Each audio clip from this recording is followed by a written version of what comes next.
At the top of Peach Knob, workers build a home for former Mayor Russ Martin, the first of its kind in the U.S. Europe's been using this product for about 10 to 15 years, and they're pretty far ahead of us in green building. The product is industrial hemp. Madeira's company imports it from the UK to make hempcrete. Hempcrete is mixed with a lime-based binder. Before you make any jokes about workers getting high on the job, builders quickly point out that hemp is not marijuana. The industrial hemp plant is a cousin of the marijuana plant, but it has very little, 0.03% THC. You can't get high on this. Madeira says hempcrete has many health and economic benefits. The material allows air and moisture to circulate, preventing the buildup of mold, mildew, and other issues. With this product, you'll have no termites, no dry rot, no moisture issues, because the air is constantly moving in and out. Yet it's also well insulated. At first glance, the walls of the hemp house don't look too steady, but they are. In fact, they're about a foot thick, and builders say they should cut down homeowners' energy costs by at least half. The 3,000 square foot home cost about $55,000 to build. The home's designer says his inspiration is personal. My daughter, she's 8 years old and autistic with multiple chemical and environmental sensitivities. Brenner says little Bailey has seizures as a reaction to certain chemicals and materials found in traditional homes. My goal as a designer is to try to find and locate products that I would feel and my wife would feel good about us having in our home that wouldn't have an adverse effect on her health. Brenner and Madeira hope this is the beginning of many hemp houses in Asheville and in the U.S. Karen Wynn, News 13.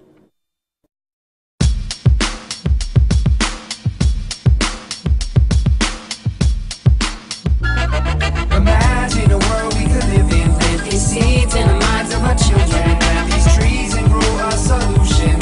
Hemp can heal the world. Imagine a world we could live in, plant these seeds in the minds of our children, plant these trees and grow a solution. Hemp can save the world.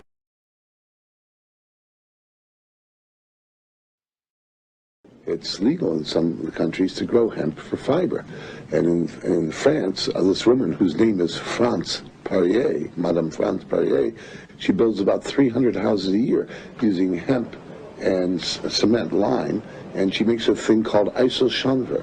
And she mixes the lime with hemp herbs, the leftover parts of the hemp plant after the fiber's been extracted. And hemp does this amazing thing. It turns to stone, it petrifies. And so when you mix the lime and hemp herbs together, you get something stronger than cement at 1/6 the weight. C'est-à-dire que dans un premier temps, j'ai cherché à pétrifier les végétaux, c'est-à-dire à minéraliser les sèves.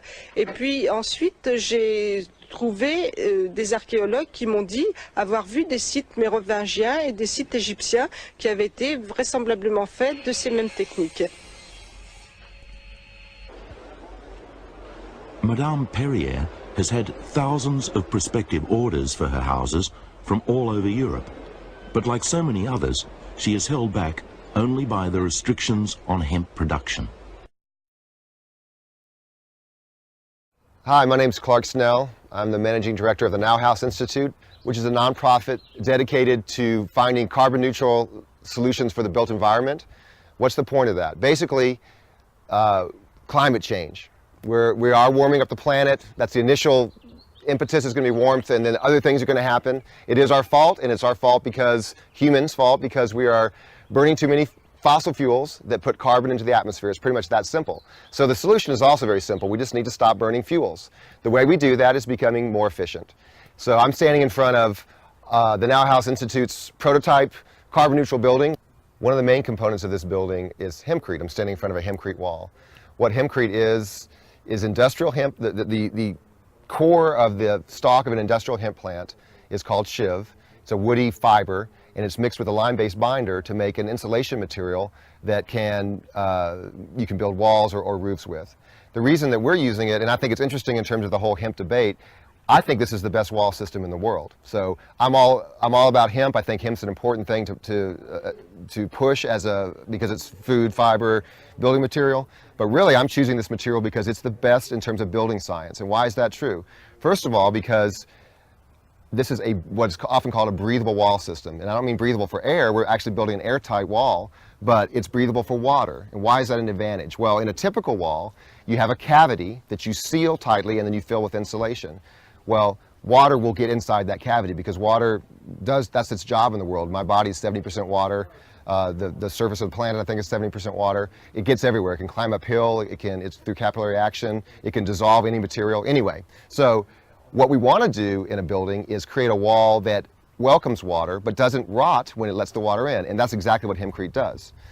When humidity changes in the air outside, the wall can take on that extra humidity and hold it until the humidity drops outside, and then it'll let it back out. In the meantime, because the lime is wrapped around the cellulose won't rot. So therefore, we have a wall that can adjust naturally to humidity levels without rotting.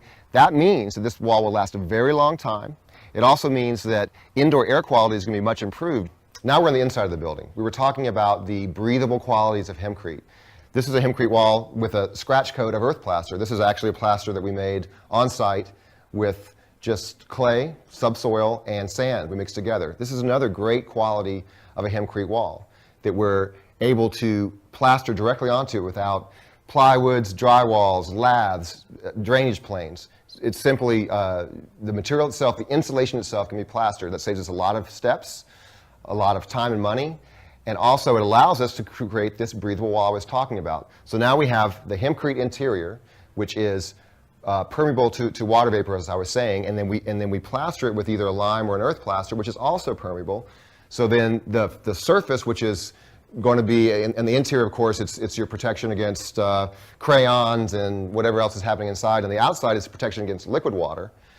Those things have the same permeability to water vapor as the hempcrete itself. So therefore, we're in the inside of the building. Let's say you're in a shower, or let's say that this is the kitchen, and there's water vapor in the air. The wall will take that on and hold it until the interior relative humidity goes down, and then it'll let it back out. So we basically are creating a stable interior relative humidity with a passive material, just with a wall material.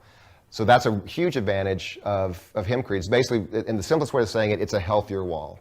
So we said it's a longer lasting wall because it deals with water well. It's also a healthier wall because it deals with water well. Another advantage of hempcrete is that it's carbon sequestering. You remember before I said that our goal is to be carbon neutral. Well, hempcrete actually sequesters carbon. Let me tell you how it does that. First of all, any cellulose material, wood for example, or hemp, takes carbon in during its life cycle, and usually when it decays, it lets it back into the atmosphere.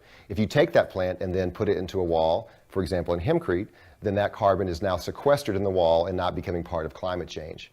So the hempcrete in this building, this one building alone, will sequester 20,000 pounds of carbon. That's a pretty big accomplishment, and it's all thanks to hempcrete. Hempcrete is part of the natural building world. What are natural materials? They're basically materials that are usually local or site harvested or have low embodied energy like hempcrete does. They're also materials that work well with the site. And one thing that's great about hempcrete is that you can create a strong wall of different thicknesses based on what your insulation needs are. That's because you use forms around some kind of other structure like wood that will hold up the roof, and then you form around that and put the hempcrete in the cavity. So for example, in our house here, the Now House prototype, since we're trying to get to such high energy efficiency levels, we have a 16-inch thick wall to get us a performance rating of R40. We could also do a 10-inch wall. So we have flexibility in terms of the amount of insulation that we're going to use with the exact same procedure for construction.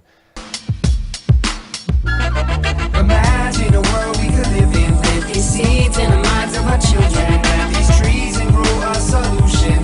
Hemp can heal the world.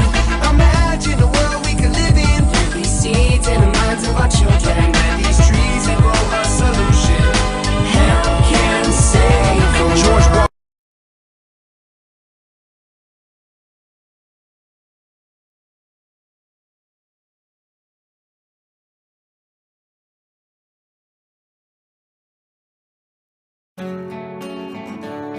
A few years ago I set up a company called Hemp, Happiness, Architecture, Beauty, as a development company.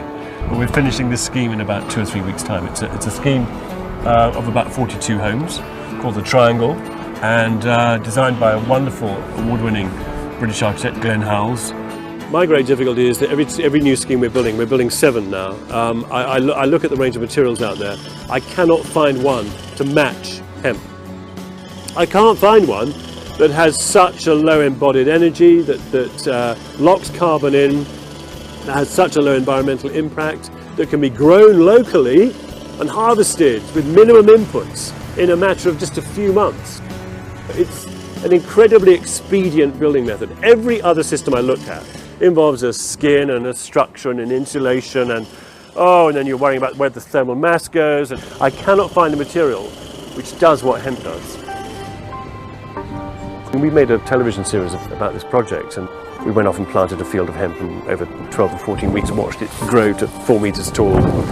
And that was next to a power station, which was rather neat. So, and the trains went by and the motorway went by, and you saw the plumes of smoke coming out of the chimneys of the power station. You thought, this field of hemp is absorbing all the CO2 and dirt, and we're going to build houses with it. So for me, there's a tremendous excitement in the pioneering notion of using this material.